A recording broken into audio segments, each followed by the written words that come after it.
बुद्ध आणि त्यांचा धम्म या ग्रंथाचे वाचन. चतुर्थ खंड भाग दुसरा.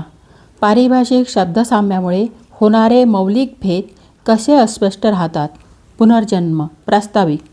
मृत्यूनंतर काय होते हा प्रश्न वारंवार विचारला जातो. तथागत बुद्धाच्या समकालीनांमध्ये ह्याविषयी दोन भिन्न मते होती. पहिले मत शाश्वततावाद आणि दुसरे मत म्हणजे उच्छेदवाद.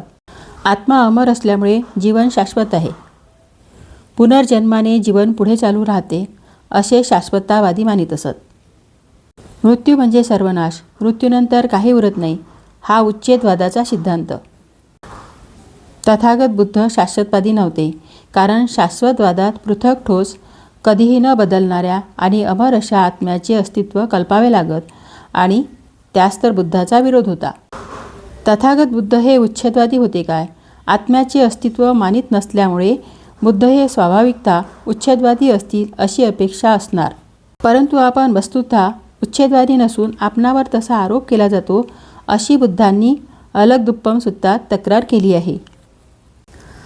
तथागत म्हणतात, तथागतांची शिकवण वेगळी असता काही श्रमण आणि ब्राह्मण चुकीने आणि अप्रामाणिकपणाने वस्तुस्थिती धाब्यावर बसून तथागत उच्छेदवादी आहेत आणि मानवजातीचे विघटन, विनाश आणि संपूर्ण उच्छेद होणार आहे असे शिकवितात असा तथागतांवर आरोप करतात.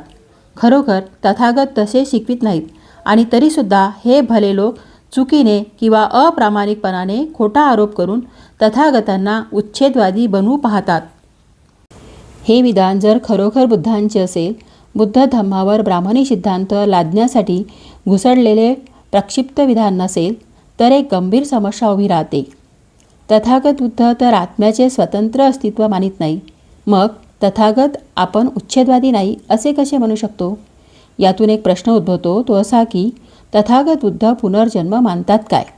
नंबर 2. पुनर्जन्म कशाचा? तथागत बुद्ध पुनर्जन्म मानतात काय? याचे उत्तर होय असे आहे. या प्रश्नाचे 2 भाग पाडणे योग्य ठरेल. एक, पुनर्जन्म कशाचा आणि दुसरा, पुनर्जन्म कोणाचा? या 2 प्रश्नांचा एक एक प्रश्न वेगळा घेऊन विचार करणे बरे पडेल. पुनर्जन्म कशाचा या प्रश्नाचा प्रथम विचार करूया. या प्रश्नाकडे बहुधा दुर्लक्ष केले जाते. हे दोन्ही प्रश्न एकत्र केल्यामुळेच अतिशय वैचारिक गोंधळ उत्पन्न झालेला आहे. तथागत बुद्धांच्या मते अस्तित्वाचे 4 घटक पदार्थ आहेत. एक पृथ्वी, दुसरा आप, तिसरा तेज आणि चौथा वायू. या घटकांमुळे शरीर बनलेले आहे. प्रश्न असा आहे की मनुष्य देह मृत झाल्यावर त्याच्या या 4 भौतिक घटकाचे काय होते? मृत शरीराबरोबर तेही मृत होतात काय? काही लोक म्हणतात होय, ते घटक मृत होतात. बुद्ध म्हणतात नाही, 4 घटक हे अवकाशात तरंगणाऱ्या त्याच वस्तुमानाच्या घटकांमध्ये विलीन होतात. जेव्हा हे 4 घटक अवकाशात तरंगणाऱ्या समूहाला मिळतात तेव्हा एक नवा जन्म घडतो. पुनर्जन्माचा तथागत बुद्धांना अभिप्रेत असणारा अर्थ असा आहे, या नव्या जन्माचे घटक हे वेगवेगळ्या मृत शरीरातील देखील असू शकतात. पूर्वीच्या विशिष्ट मृत शरीरातील हे सर्व घटक एकत्र आले पाहिजेत याची गरजही नाही आणि आवश्यकताही नाही. इथे एक गोष्ट लक्षात ठेवली पाहिजे की शरीर मृत होते, पण शरीराचे भौतिक घटक पदार्थ सदैव राहतात. अशा प्रकारचा पुनर्जन्म बुद्ध मानतात. सारिपुत्त आणि महाकोटीत यांच्या संवादात या विषयावर चांगलाच प्रकाश पडला आहे. असे म्हणतात की एकदा तथागत श्रावस्ती येथील अनाथपिंडकाच्या जेतवन आरामात विहार करीत असताना महाकोटीत आपले सायंकाळचे ध्यान संपवून सारिपुत्ताकडे गेले आणि त्याने सारिपुत्ताला आपल्या मनात डाचत असलेल्या काही प्रश्नांचे स्पष्टीकरण विचारले. खालील प्रश्न त्यापैकी होते. महाकोटीत ध्यानाच्या पहिल्या अवस्थेत किती गोष्टी दूर केल्या जातात आणि किती मागे राखल्या जातात? सारिपुत्त: 5 दूर केल्या जातात, 5 मागे राखल्या जातात. विषयवासना, दुर्बुद्धी, आळस, चिंता आणि शंका या दूर केल्या जातात आणि विचार, वितर्क, प्रीती, सुख आणि एकाग्रता या मागे राखल्या जातात. महाकोटीत डोळे, कान, नाक, जिव्हा आणि स्पर्श ही पंचेंद्रिये घ्या. त्यांचे विषय पृथक आणि क्षेत्रे पृथक आहेत. त्यांचा विचार करू लागलो असता असा प्रश्न पडतो की त्यांचे अंतिम अधिष्ठान कोणते? या पंचेंद्रियाचे विषय आणि त्यांची क्षेत्रे यांचा उपभोक्ता कोण? सारिपुत्त म्हणतात मन. महाकोटीत ही पंचेंद्रिये कशावर अवलंबून आहेत? सारिपुत्त म्हणतात जीवनशक्तीवर.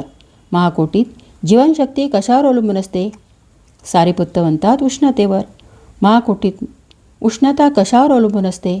सारीपुत्त म्हणतात जीवनशक्तीवर.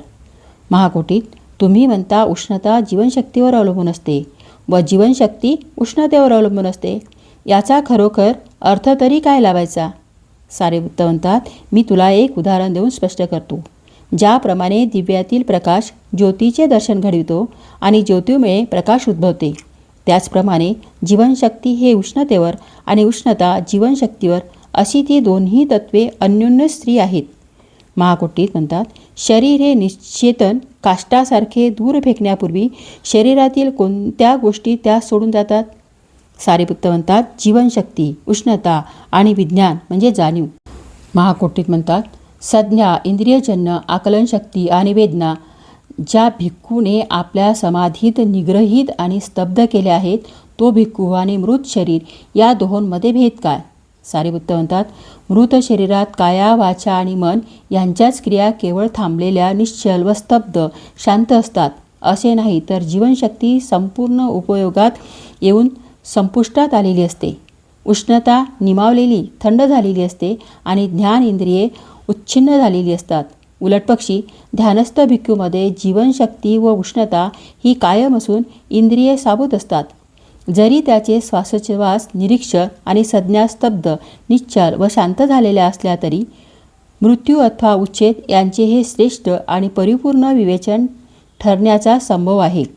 या संवादात एक व्यंग, कमतरता, अस्पष्टता आहे. महाकोटीताने सारीपुत्तला एक प्रश्न विचारायला हवा होता. तो म्हणजे उष्णता म्हणजे काय? याचे सारीपुत्ताने काय उत्तर दिले असते याची कल्पना करणे सोपे नाही. एक गोष्ट मात्र निसंदेह आहे की उष्णता म्हणजे शक्ती. अशा रीतीने स्पष्ट केल्यास शरीर मृत झाल्यावर काय होते या प्रश्नाचे योग्य उत्तर शरीर शक्ती निर्माण करण्याचे थांबविते असे होते. परंतु हाही उत्तराचा एकच भाग ठरतो, कारण मृत्यूचा एक अर्थ असाही आहे की शरीरातून जी शक्ती बाहेर पडते ती विश्वास संचार करणाऱ्या शक्तीसमूहात मिळून जाते. म्हणून मृत्यूचे अथवा उच्छेदवादाचे दोन अर्थ आहेत. एका पैलूचा अर्थ शक्तीचे उत्पादन थांबणे, दुसऱ्या पैलूचा अर्थ विश्वास संचार करणाऱ्या शक्तिसंग्रहात नवीन भर पडणे. उच्छेद या शब्दाच्या अर्थाला असे दोन पैलू पडत असल्यामुळे बुद्ध स्वतःला पूर्णतया उच्छेदवादी म्हणत नसत. आत्म्याच्या कक्षेपर्यंतच तथागत उच्छेदवादी होते. शरीराच्या भौतिक घटकाबाबत मात्र तथागत उच्छेदवादी नव्हते. असा अर्थ लावला तर बुद्ध स्वतःला उच्छेदवादी का म्हणून घेत नसत हे कळणे सोपे होते. तथागत शरीर घटकांचे पुनर्निर्मिती मानतात. तथागत आत्म्याचा पुनर्जन्म मानत नाहीत. तथागत बुद्धाच्या मतांचा असा अर्थ लावला तर तो शास्त्राची सुसंवादी आहे. याच अर्थाने बुद्ध केवळ पुनर्जन्म मानतात असे म्हणता येईल. शास्त्र म्हणते शक्ती कधीही नाश पावत नाही. मृत्यूनंतर सर्व उच्छेद होतो आणि मागे काहीच उरत नाही. ही विचारसरणी भौतिक शास्त्राविरुद्ध आहे, कारण ही विचारसरणी शक्तीचे सामूहिक सातत्य या प्रमाणाशी जुळत नाही. केवळ याच रीतीने वर सांगितलेली पुनर्जन्माची समस्या सोडविता येते. पुनर्जन्म कोणाचा हे पुढील भागात आहे.